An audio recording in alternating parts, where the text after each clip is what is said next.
Sabe, irmãos, todos nós somos servos e todos nós também somos filhos. E quando nós aprendemos que somos servos e somos filhos, esse cântico que cantamos hoje é muito lindo, porque ele diz: Senhor, eu não quero ir a Ti somente como servo, eu quero ir para Ti como filho. E nós sabemos que o servir a Deus é muito importante para a nossa vida, e o ser filho também, mas nada nos impede, muitas vezes, de pedir algo a mais para o Senhor. Sabe, eu vejo que quando a gente é filho, a gente consegue pedir algo a mais, não é verdade? O servo, quando ele vai falar com o seu senhor, ele pede o que lhe é de direito, aquilo que é o mínimo, aquilo que é o necessário. Mas quando o filho vai falar com o pai, ele pede o necessário e algo a mais, não é verdade? Porque ele tem intimidade com o pai.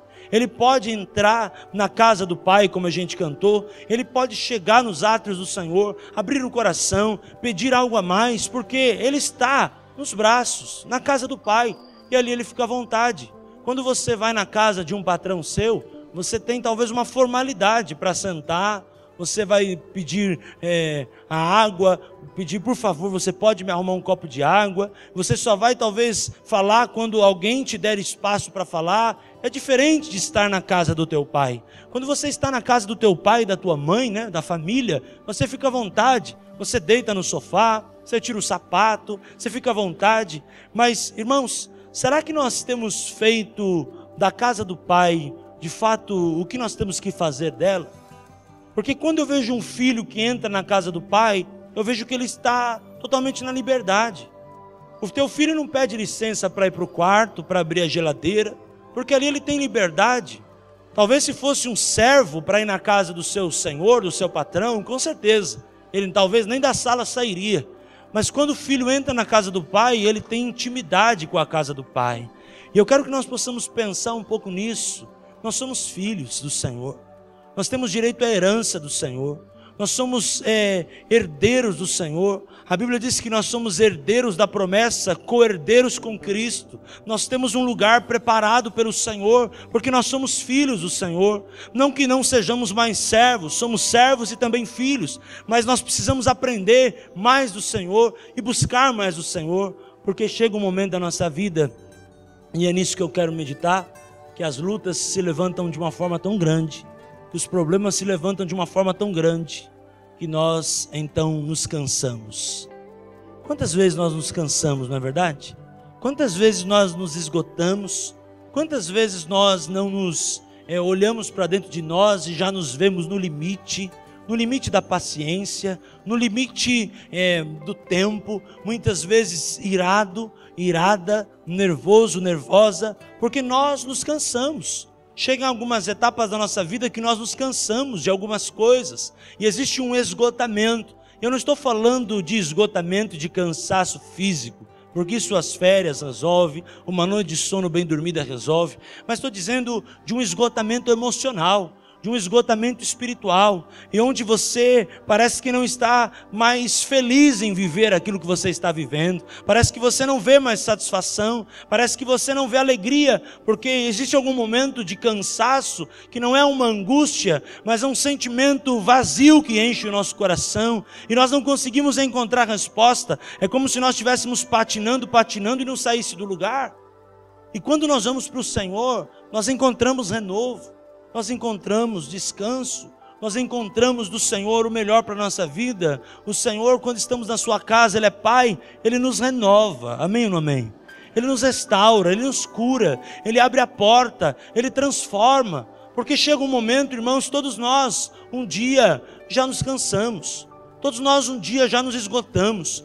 Por que nós cansamos? Essa é a pergunta que eu quero que a gente possa meditar nesta noite e buscar uma resposta.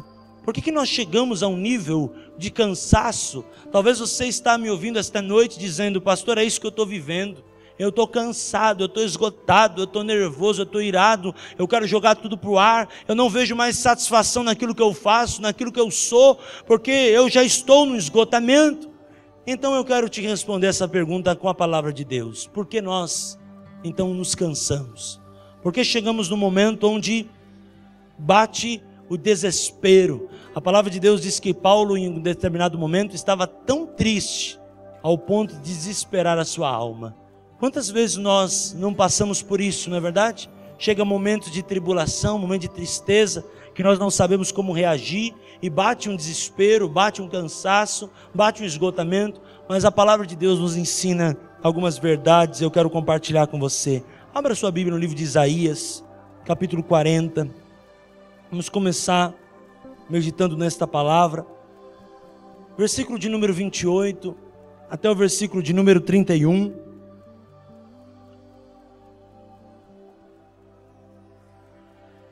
aproveito para declarar sobre a tua vida, em primeiro lugar, o renovo de Deus. Se você está cansado, esgotado, abatido, talvez desanimado, desanimada por uma tribulação, por uma circunstância, receba nesta noite, em nome de Jesus, o renovo do Senhor sobre a tua vida. Amém? Diz assim a palavra de Deus: não sabe, não ouviste que o eterno Deus, o Senhor, o Criador dos fins da terra, nem se cansa, nem se fadiga? Então a gente aprende que a gente se cansa, mas Deus não se cansa. É inescrutável o seu entendimento, não dá para nós compreendermos o dinamismo da ação de Deus nunca. Nunca vamos compreender o tamanho da grandeza de Deus. Nunca nós vamos compreender a altura e a profundidade do amor de Deus. E a Bíblia diz depois, Ele dá força ao cansado. Grave isso no teu coração, Deus dá força ao que está cansado. Sabe, o cansado precisa do quê? De força. E talvez ele precise de um renovo das suas forças. Porque muitas vezes ele tem força, mas a força dele já esgotou, porque ele já irritou-se tanto, ele já teve uma sobrecarga tão grande, que ele já está muito mais do que no limite, ele está cansado, ele está esgotado, ele está num momento onde ele não vê mais solução. Outra parte que ele diz, e multiplica as forças do que não tem nenhum vigor. É muito interessante esse texto, porque esse texto é sobrenatural. Porque se você multiplicar qualquer número por zero, irmãos, vai dar? Então se você multiplicar a força do que não tem nenhum vigor, então acontece algo sobrenatural aqui. Deus vai trazer as coisas que não são para confundir as coisas que são. Se tivesse multiplicando a força do que tem um pouquinho, talvez a gente poderia chegar num número aí, talvez não tão grande, mas um número mínimo. Mas aqui ele está dizendo que ele vai multiplicar as forças do que não tem nenhum vigor. Ou seja, Deus vai pegar a situação da tua vida, eu declaro que está em maldição, em trevas, e vai transformar por completo. Para provar que Ele é Deus, para mostrar que Ele é Deus poderoso, que Ele não precisa nem do nosso vigor para fazer um milagre, o que Ele precisa é da nossa fé.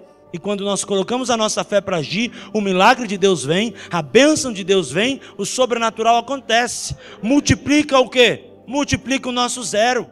Deus pega o nosso zero e faz uma equação maluca ao ponto de nós termos vigor e sair abençoado.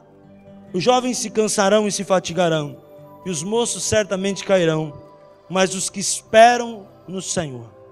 Aqui está a parte talvez mais difícil para nós, né? O que espera no Senhor. Sabe, irmãos, é muito mais fácil a gente esperar e a gente saber quando vai acontecer, né? Você vai numa consulta, você vai numa reunião e alguém diz para você, espera 5 minutos. Você tem um tempo, você tem um limite, você tem uma margem de espera. Espera 10 minutos, espera tantas pessoas ser atendido. Você vai esperar talvez X tempo, mas você sabe que uma hora ou outra você vai sair de lá e a questão vai ser resolvida. Mas muitas vezes esperar no Senhor, irmãos, nós vamos não compreender olhando para um relógio humano. Nós precisamos compreender olhando para a fé, olhando para o coração, olhando para as coisas sobrenaturais. Porque o mesmo Deus que é sobrenatural, que multiplica a força de que não tem nenhum vigor, é o Deus que está dizendo aqui que Ele pega e renova a força daquele que espera. Talvez a gente possa dizer, pastor, o mundo me ensina ao contrário, enquanto eu corro, que parece que eu consigo mais coisas, mas para o Senhor, espiritualmente, aquele que espera é aquele que descansa e aquele que deleita. A Bíblia diz, deleita-te no Senhor teu Deus, e Ele concederá os desejos do teu coração. Quando nós descansamos, Deus pode agir. Quando nós descansamos, nós tiramos a chave que está conosco da preocupação, da ansiedade e dizemos, Senhor, Tu a chave, toma o controle da minha vida, toma o controle da minha família e assume o comando dessa questão. Quando nós damos a chave para o Senhor, nós entramos nessa parte do texto. Os que esperam no Senhor renovarão as suas forças, subirão com asas como águia. Olha a bênção de Deus, asas de águia, lugares altos, visão ampliada, lugar de bênção, lugar de vitória. Eles correrão e eles não vão se cansar, caminharão e não se fatigarão. Sabe, por que nós então cansamos? Nós temos o Senhor que nos renova. Por que nós muitas vezes no meio da jornada, no meio de um trabalho, numa família, num relacionamento, num matrimônio, num relacionamento com alguém, num namoro, num noivado para aqueles que ainda não casaram, em algum momento da história da nossa vida, ou até mesmo num chamado ministerial, por que as pessoas se cansam? Por que nós então nos cansamos? Se existem 3 verdades tão lindas da palavra que a gente aprendeu agora: dá força ao cansado, multiplica as forças daquele que não tem nenhum vigor, e aquele que espera renovará a sua força. Então por que nós nos cansamos? Eu estava buscando algumas respostas bíblicas para a nossa vida, para a gente poder entender um pouquinho isso. Primeira verdade que Deus fala comigo e com você, é porque muitas vezes começamos bem, mas acabamos mal. A Bíblia nos fala no livro de Gálatas que eles começaram no espírito, acabaram na carne. E o próprio Paulo pergunta para ele: o que vos impediu de continuar no espírito? O que vos impediu de alcançar o propósito? Ou seja, se vocês continuassem pelo caminho no qual vocês começaram, vocês iam ter vitória. O que nos impede, irmãos, de fazer o que estávamos fazendo no começo? Há uma expressão no meio do povo de Deus que é muito linda, que é estar no primeiro amor. O que nos impede de seguir o primeiro amor? Por que muitas vezes um cristão está ali trilhando o primeiro amor, do nada ele sai do primeiro amor? Porque ele entra numa zona de religiosidade, tantas coisas, porque eles começam a fazer as coisas bem e acabam terminando por mal, acabam mudando a direção, e aí muda a direção, talvez não alcance o objetivo, que é o que o Senhor tem para as nossas vidas, aleluia. Eu vejo que fazer as coisas sem sabedoria é um dos pontos cruciais para a nossa história ser negativa. Quando a gente toma uma decisão sem sabedoria, irmãos, a gente está dizendo, prudência, vai para fora. Sabedoria, vai para fora. Entendimento, vai para fora. Conhecimento, vai para fora. Aí nós assumimos uma posição, irmãos, de imprudentes e de nécios. Porque tudo aquilo que nós tínhamos para alcançar o objetivo, viver a bênção de Deus, nós jogamos para fora, porque fazemos as coisas sem sabedoria, e digo mais, fazemos as coisas com pressa.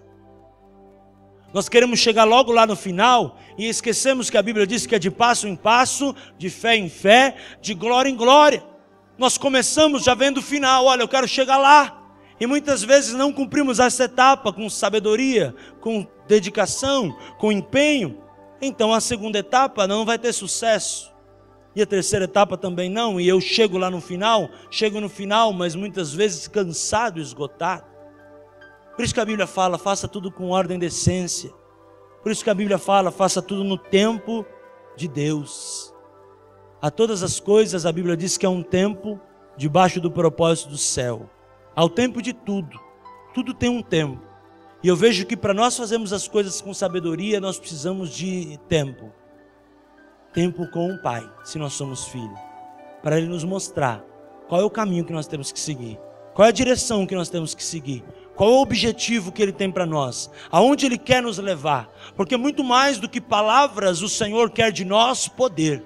Porque a Bíblia diz que quando Paulo pregava, ele não pregava em palavras persuasivas, ele pregava na demonstração do poder de Deus. Não que as palavras não sejam importantes, mas o poder é muito mais importante que a palavra. E o poder é muito importante porque o poder vem do conhecimento de Deus, e conhecimento é poder. Quando conhecemos a Deus, temos o poder de Deus, e o poder de Deus é a salvação para todo aquele que nele crê, aleluia. E o poder de Deus nos impulsiona a não fazer as coisas imprudentemente, agindo de uma forma imatura, não. O poder de Deus nos dá o ponto de equilíbrio e nos dá sabedoria. O poder de Deus nos alicerça à própria vontade de Deus, que é a rocha, que é a palavra de Deus. O poder de Deus nos alimenta. O poder de Deus, irmãos, ele nos estrutura, ele nos prepara para quando a gente der o próximo passo. É como se tivesse anjos de bastidores nos preparando para dizer: dá o próximo passo, porque eu já fui na frente e já preparei o melhor para você. Então a sabedoria, irmãos, é o primeiro ponto que eu vejo que nos atrapalha quando nós não usamos ela. A sabedoria, ela pode estar aqui dentro, ou ela pode estar numa prateleira, espiritualmente dizendo. A gente pode saber o que tem que fazer, mas não fazer conforme sabe o que tem que fazer. E muitas vezes a gente não faz sabendo o que tem que fazer, tentando porque se a palavra de Deus, ela é útil para correção e ensino em toda justiça, e ela é o martelo que quebra a pedra, e ela mostra o caminho certo. Então a palavra sabedoria é algo muito importante. Porque isso que a Bíblia diz, que Deus dá força ao cansado, multiplica aquele que não tem nenhum vigor, e aqueles que esperam no Senhor renovarão a sua força. Porque quando fazemos as coisas com sabedoria, nós vamos ter mais longevidade.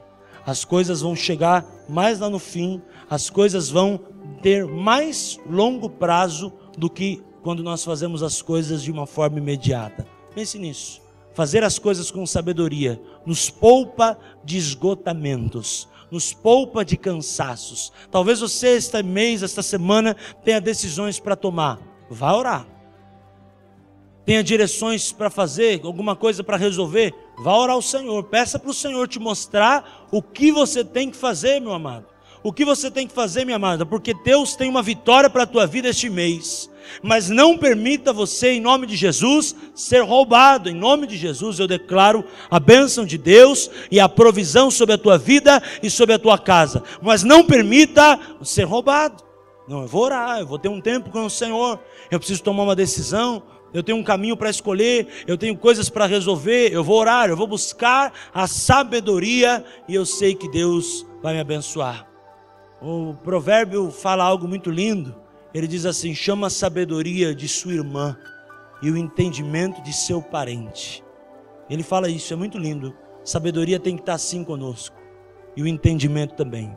A sabedoria alinhada ao entendimento nos leva ao propósito de Deus.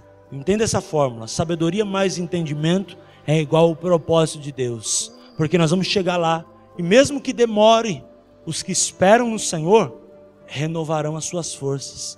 Mesmo que não seja no nosso tempo, seja no tempo de Deus, quando eu chegar lá, eu vou ter a vitória, eu vou descansar. Porque a Bíblia diz: descansa. Esperei com paciência no Senhor, e Ele se inclinou para mim.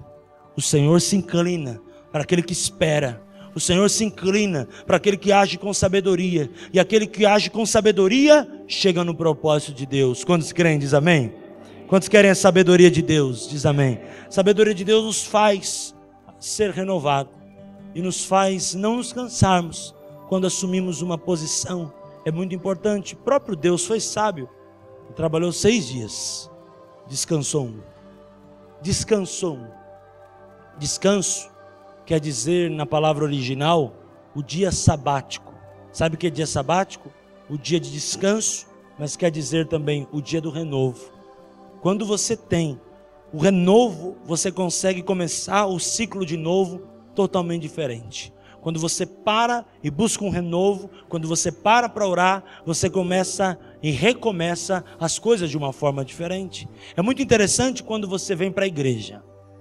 Quando nós estamos na igreja, Deus nos renova, amém ou não amém? Deus trata conosco, não é assim? E a gente começa talvez amanhã, segunda-feira, recomeça o dia a dia, começa a semana renovado. Mas se você fica muito tempo sem a palavra, não vai cansando, não vai esgotando, não vai atrapalhando, as coisas não vão ficando pior. Isso mostra a nossa necessidade de Deus, a nossa necessidade da palavra de Deus. Sabe, quando a gente começa as coisas e para, a gente está aplicando o princípio, eu digo para você, o princípio da pausa. Você que está anotando, faça isso. Aplique na tua vida o princípio da pausa. O princípio da pausa quer dizer, eu vou parar para ouvir a Deus, eu vou parar para ouvir o que o Senhor tem para a minha vida, eu vou parar para planejar, eu vou parar para orar, porque senão eu vou me cansar, eu vou agir de uma forma errada, eu vou me cansar e então vai dar tudo errado. Tenho que recomeçar, mas recomeçar aqui, ó. Eu não vou recomeçar só na força do meu braço, eu vou recomeçar com sabedoria. E então lá na frente eu não vou me cansar. O meu trabalho eu vou ver produtividade, eu vou ver a mão de Deus e Deus vai me abençoar. Aplique então, dentro desse primeiro ponto, o princípio da pausa. Com certeza o cansaço vai ficar cada dia mais distante da tua vida, no sentido espiritual e no sentido emocional. Amém ou não amém? Segundo ponto, nós cansamos porque perdemos o foco. Muitas vezes querem nos vender uma ideia e compramos a ideia de alguém que nos vendeu e aí saímos da ideia que Deus tem para a nossa vida. Acreditamos que aquilo que nos ofereceram é melhor do que aquilo que temos e muitas vezes trocamos uma primogenitura por um prato de lentilha e perdemos o alvo, perdemos o foco, a meta não foi alcançada. Não porque Deus não tinha um propósito, mas porque nós saímos então do propósito. A mesma coisa de um trem sair do trilho, irmãos. Ele pode estar lotado de pessoas ou vazio, saiu do trilho, ele não vai chegar no destino final. O destino final depende daquele trilho. Da mesma forma, a vida cristã, ela precisa ter um trilho, ela precisa ter uma margem, ela precisa ter um equilíbrio, ela precisa ter uma conduta. É a mesma coisa quando você tem um filho. Vamos pegar os pais e as mães que estão aqui esta noite. A Bíblia diz para você instruir o teu filho, mas a Bíblia diz para você levar o teu filho à casa do Senhor. Não foi assim que Ana fez? Então instruir o filho quer dizer, eu vou falar, mas eu vou demonstrar, para que ele veja através das minhas palavras, da minha atitude, a minha educação. E então eu vou levar o meu filho a seguir o trilho, e ele vai chegar no destino final, o destino da vitória, amém? Glória a Deus, aleluia. Mas muitas vezes eu vejo as famílias saindo do trilho. Começam bem, acabam mal, como falamos, porque saem do trilho. Perde o alvo, perde o propósito, por causa das coisas do mundo, do achismo, dos problemas. E aí, em vez de encontrar o melhor de Deus, ter a vitória, as famílias começam a ser destruídas e o inimigo começa a ter legalidade. O diabo só pode atuar pela legalidade. Ele tendo legalidade, ele atua e ele vem destruir. Pense nisso. Principalmente você que é pai e mãe, irmão.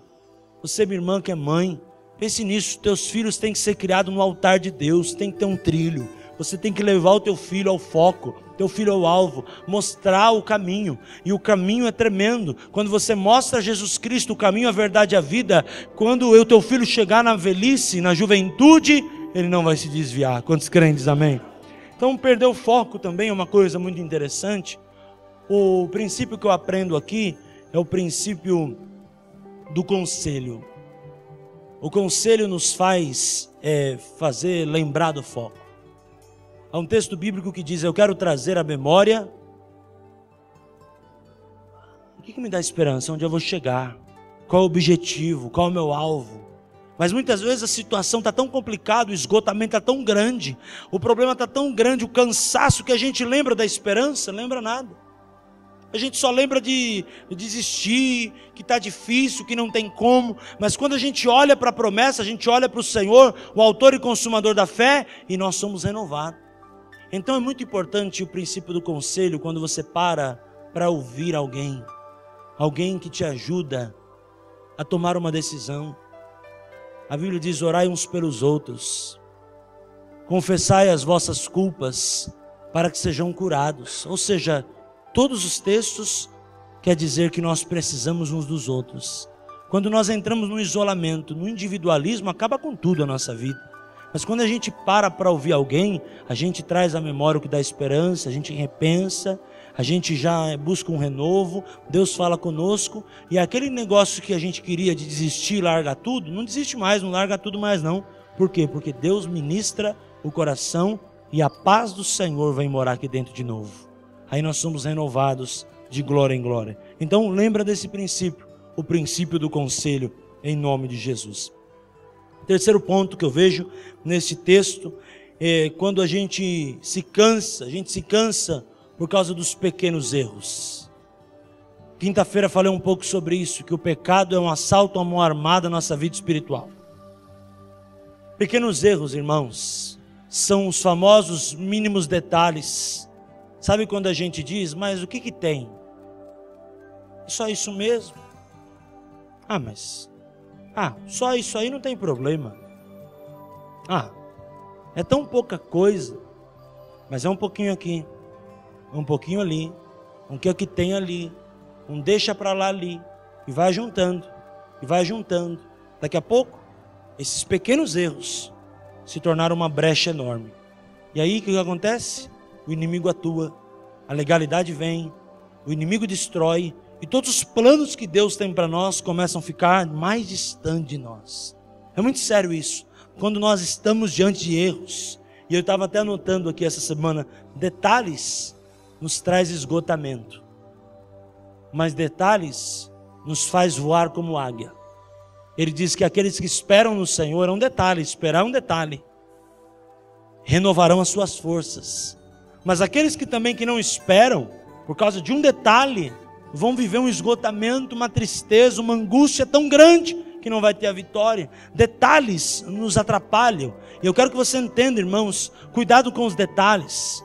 Cuidado com os famosos mínimos detalhes, que os mínimos detalhes eles são fundamentais e podem tirar você ou a minha vida também do propósito de Deus.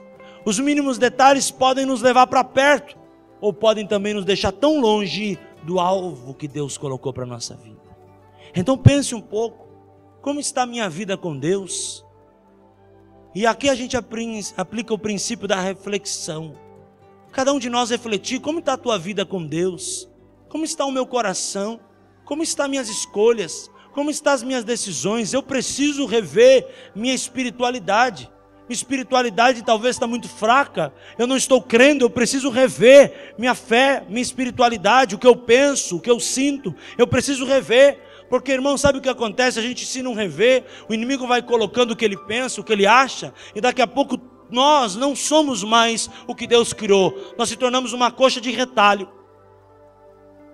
Aí a gente fica cheio de manias e vícios, coisas, detalhes que não foi Deus que colocou, e ao invés de nós estarmos à imagem e semelhança de Deus, nós estamos à imagem e semelhança do mundo. Olha para a pessoa, só vê o que o mundo pensa, só vê o que o outro pensa, só vê o que a circunstância fala, nunca o que Deus fala. Aí está então, irmão, as concupiscências. Os pequenos erros, eu termino dizendo esse texto, é isso, eles geram a concupiscência. Concupiscências é quando a gente abre o olho para aquilo que não deve, para aquilo que agrada a carne e mata o espírito. Concupiscências são vontades que o mundo coloca, que muitas vezes nos tira do alvo que é Cristo. Concupiscência. A Bíblia diz sobre 3 coisas que nos matam espiritualmente: a concupiscência da carne, a concupiscência dos olhos e a soberba da vida. 3 coisas que nos matam espiritualmente ao ponto de nós estarmos esgotados. Talvez, será que em algum momento esse esgotamento que talvez você esteja vivendo não é fruto de ter olhado o que não devia ter olhado, ter deixado entrar uma vontade que não devia ter entrado, e ter se inclinado para algum desejo, alguma coisa que não devia ter feito? Pense nisso, cuidado.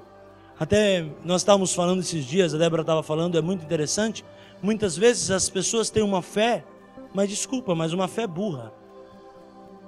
Não é uma fé inteligente. Não é uma fé bíblica. É uma fé que a pessoa própria cria o seu mecanismo de defesa com a sua fé. Isso é um erro violento. Porque, irmãos, a nossa crença tem que estar baseada numa Bíblia, na palavra de Deus. A palavra de Deus não pode ser inventada, ser criada, ser aumentada nem diminuída. A Bíblia diz, nem se acrescenta, nem tira um tio ou uma vírgula. Então a nossa fé tem que ser uma fé inteligente, uma fé onde nós vamos aprender com o Senhor e o Senhor vai nos levar a um propósito. Então eu vejo que esses pequenos erros, irmãos, nos faz jogar tudo para o alto, muitas vezes. Outra coisa que eu vejo também, dentro desse terceiro ponto, muitas vezes nós cansamos de ser ministrados. Tem gente que diz, não vou ser mais ministrado por ninguém não vou buscar mais oração, não vou buscar mais conselho, minha vida está um lixo, eu vou sentar com o pastor, vou sentar com a liderança da igreja, vou nada, eu vou fazer do meu jeito. A pessoa se cansa de ser ministrada. A gente cansa, então, de ter conselho. Quando a gente cansa de ter conselho, a gente jamais vai chegar no lugar da vitória. Cansamos de ser tratados. Nós muitas vezes no meio do tratamento, joga tudo pro ar. Porque muitas vezes os tratamentos que nós queremos, irmãos, é o tratamento assim. E muitas vezes Deus vai fazer milagre. E o milagre vai ser assim. Mas muitas vezes Deus vai falar para você, vai, aos poucos eu quero fazer uma obra na tua vida. E muitas vezes eu vejo as pessoas não têm mais paciência com os poucos não, irmãos. Você chega para as pessoas e diz, olha, irmão, você vai ter vitória. Mas Deus falou que Ele quer que você venha durante 10 domingos e faça um propósito com Ele. Um propósito de jejum. E no domingo, chegando no culto, entrega o jejum e faz um propósito. De 10 pessoas, irmãos, 3, 2 vão obedecer o princípio. Porque hoje, a minoria está querendo um propósito de desafio com Deus. A maioria está querendo assim.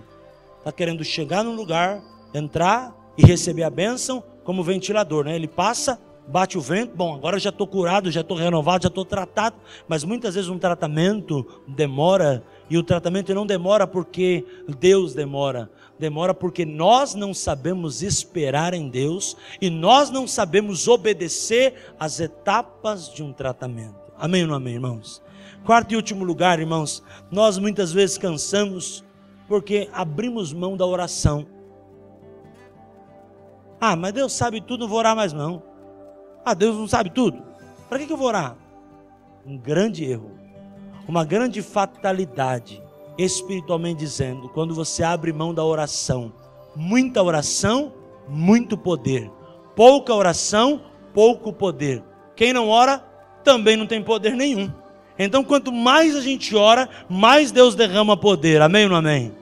O poder de Deus é ação espiritual, gera conhecimento, como eu disse, e ele gera cada vez mais intimidade com o Senhor. Quando nós somos íntimos de Deus, Deus mostra para nós o que Ele quer, mostra para nós o seu propósito e nos dá a direção. Por isso é muito importante nós pararmos para orar. E aqui eu aplico o princípio da comunhão com Deus. O princípio da comunhão com Deus é quando a gente para orar, para buscar uma direção, para aprender com o Senhor, e busca do Senhor um renovo espiritual em nome de Jesus. Eu profetizo que você, que talvez entrou cansado, esgotado, está vendo lutas na tua vida, nesta noite seja renovado em nome de Jesus, seja transformado em nome de Jesus, e que a alegria do Senhor, que a tua força venha sobre a tua vida de uma forma poderosa, que venha uma alegria tremenda, renovadora no teu coração, e Deus possa te abençoar.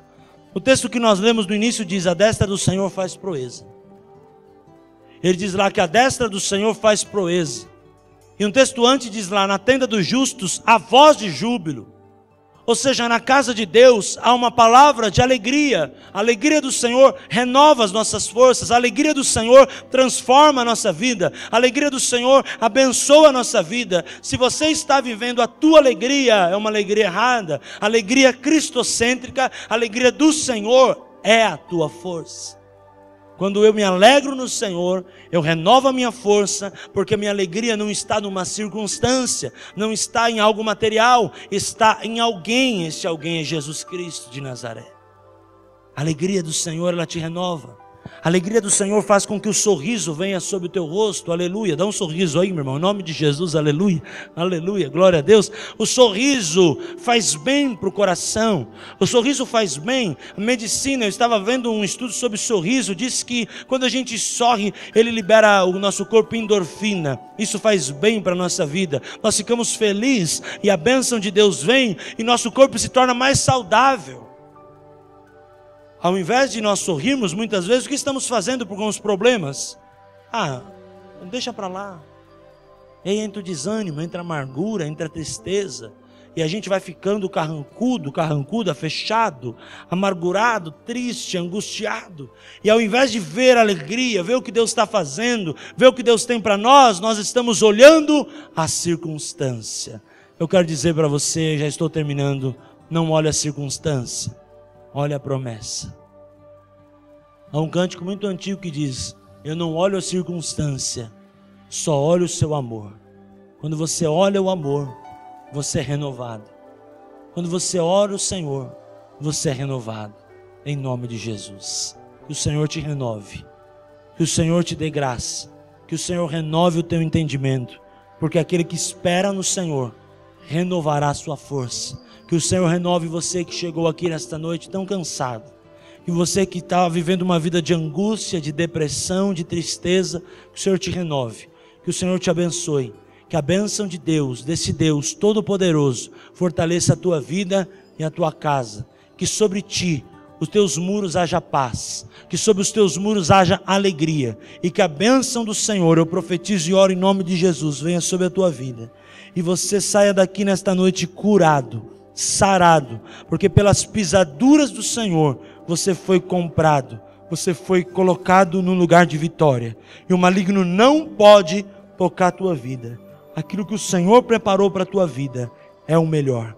Porque aquele que começou a boa obra, eu declaro sobre o teu coração, e eu oro por você agora, ele completará a obra também. O Deus de paz esmagará Satanás debaixo dos nossos pés.